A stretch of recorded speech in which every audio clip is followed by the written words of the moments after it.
The Oracl3 Network.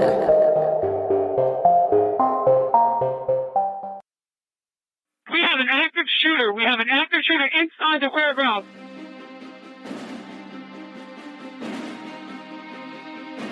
Welcome to Active Shooter, a podcast that covers the whys, the hows, and the aftermath of active shooter and mass casualty events. They have an active shooter in the building. A second call says they are being attacked. I've been shot. 16910 means we got shots fired. 4:15 ASL. Route 291 sounded like an automatic firearm.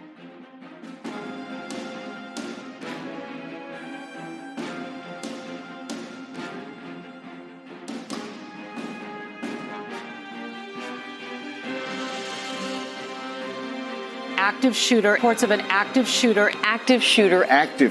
mass casualty incidents. Thank you for listening. You are listening to Active Shooter, a podcast that may contain adult themes, explicit language, and graphic depictions of violence. Portions of this show may be traumatic for those under 18. Listener discretion is advised.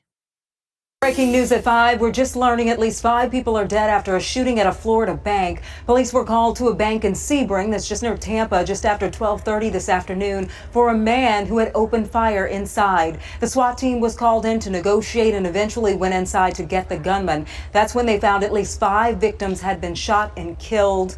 And the gunman is in custody after surrendering to police. No word yet on why the shooting started in the first place.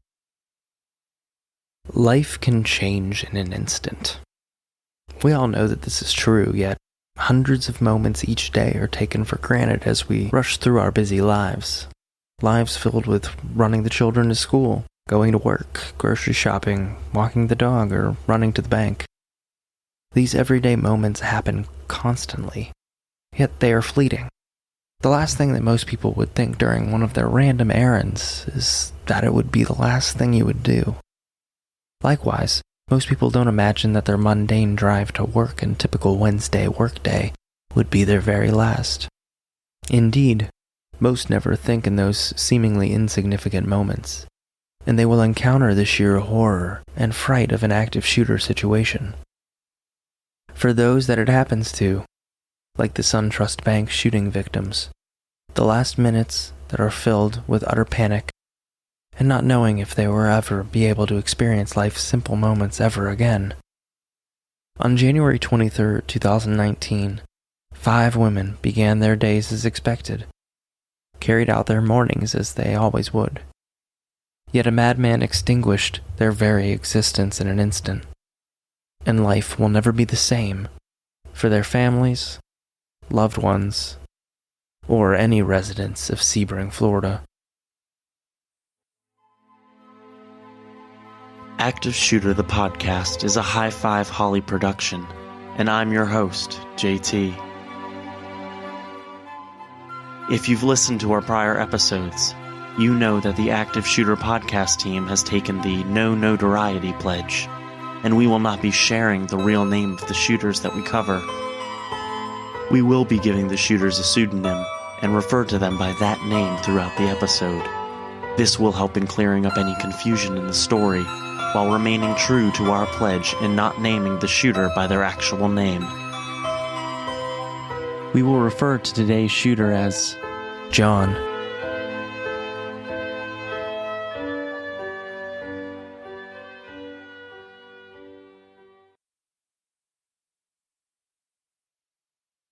The SunTrust Bank in Sebring, Florida is located at 1901 US 27 South, situated between a hair salon and a hotel in a business district of US 27.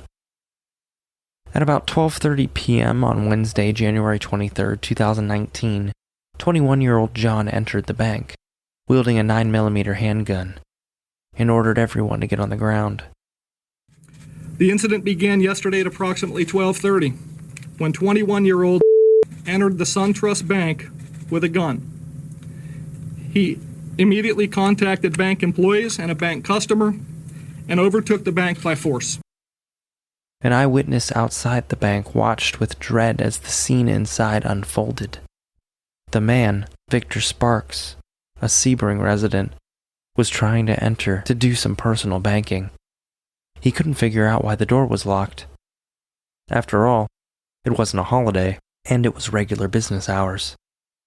Well, when I walked up to the bank, I tried to open the door, and it was locked. And I thought, well, this is strange. I leaned up and I shaded my eyes.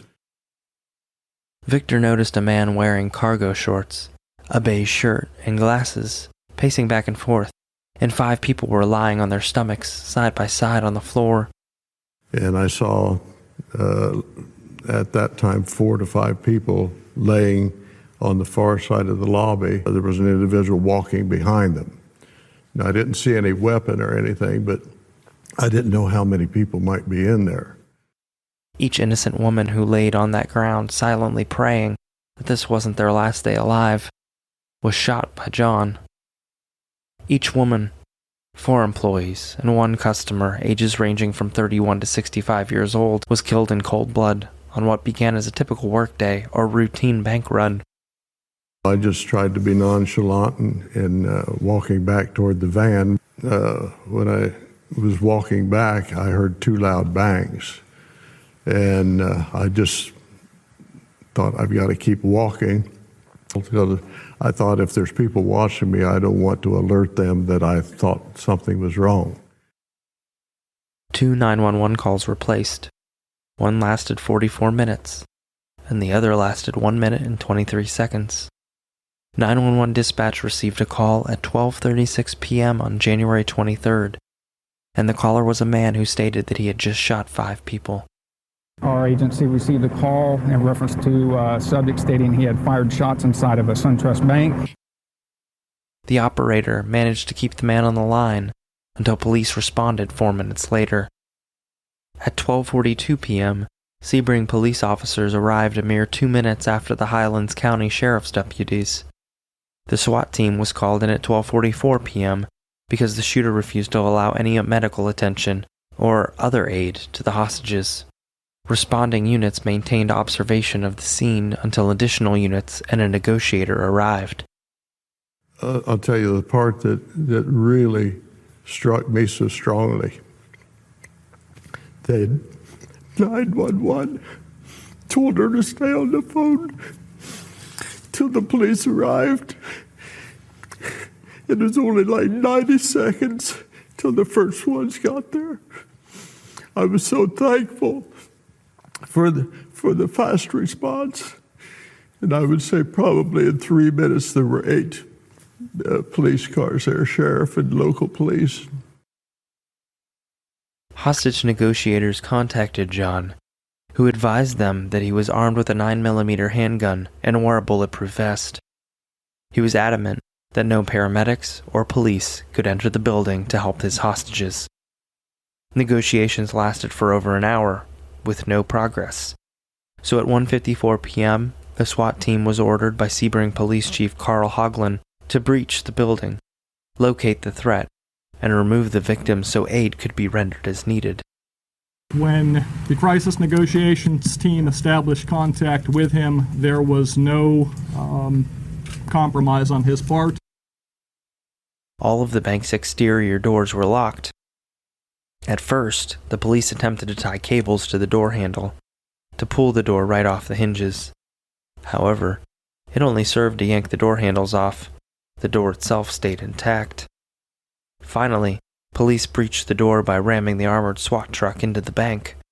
John was located in a back office and brought into custody at 2:28 p.m. He was barricaded in the office, yet he was easily persuaded to vacate the office and was immediately arrested. All 5 victims were pronounced dead at the scene. Each woman was found in the bank's main lobby, lying face down, with gunshot wounds to the back of the head.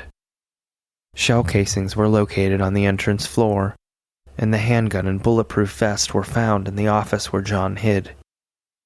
After an assessment of the scene, we're sorry to learn that we have at least 5 victims, people who were senselessly murdered as a result of his act, who suffered a significant loss at the hands of a senseless criminal doing a senseless crime. Though the initial reports indicated that each bank employee was murdered, it was later discovered that one employee was in the break room when John first entered the bank. The employee heard the commotion and managed to escape out the rear exit. The shooting appears to be a completely random attack.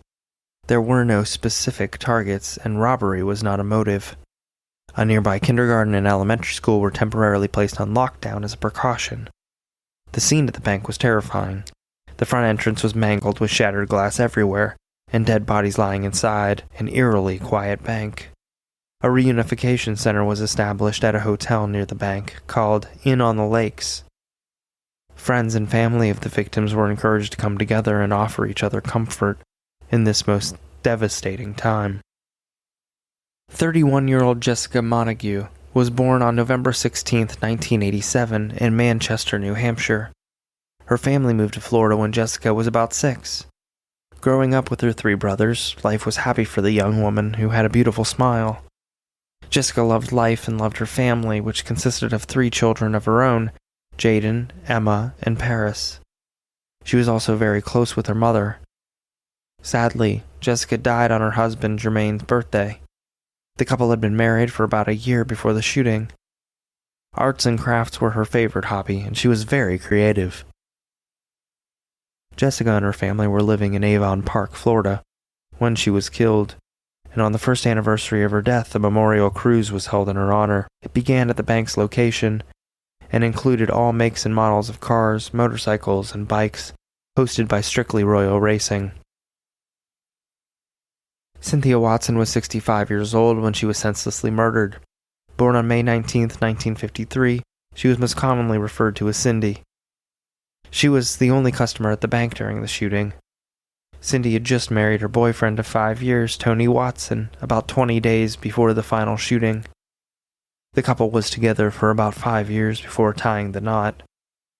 Cindy lived a quiet life on a small hobby farm that included goats and chickens. She and Tony had recently remodeled the kitchen to the small farmhouse.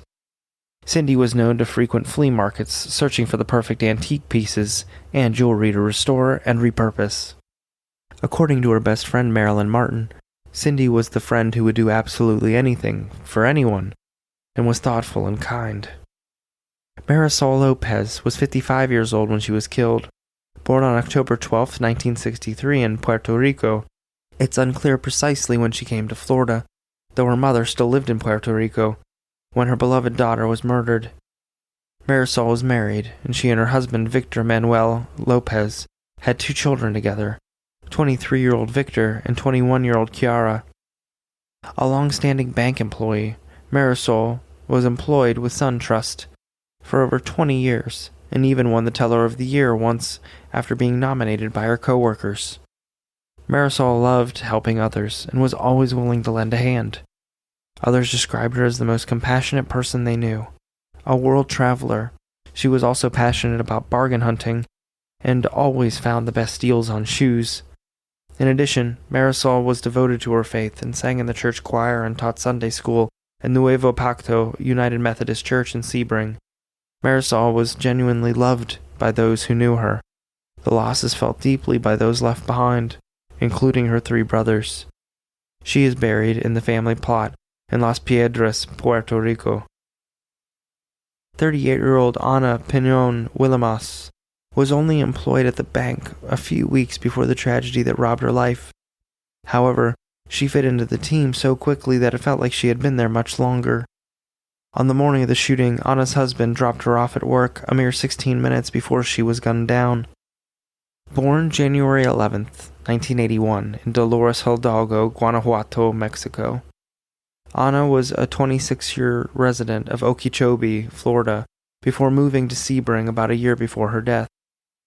Known as the glue that held her family together, she is survived by her husband of 5 years, Chad Williams, her children Priscilla, Cynthia, Marco, stepchildren Joshua, Colby, Brooke, and Brittany. Ana was a faithful member of the Sacred Heart Catholic Church and was described as a true light in this world. She will be missed greatly as a wonderful wife, daughter, sister, and mother. 54-year-old Deborah Cook was from 29 Palms, California, and graduated from Cypress High School in Anaheim. She worked at the Marine base in 29 Palms before moving to Florida, though precisely when is unclear.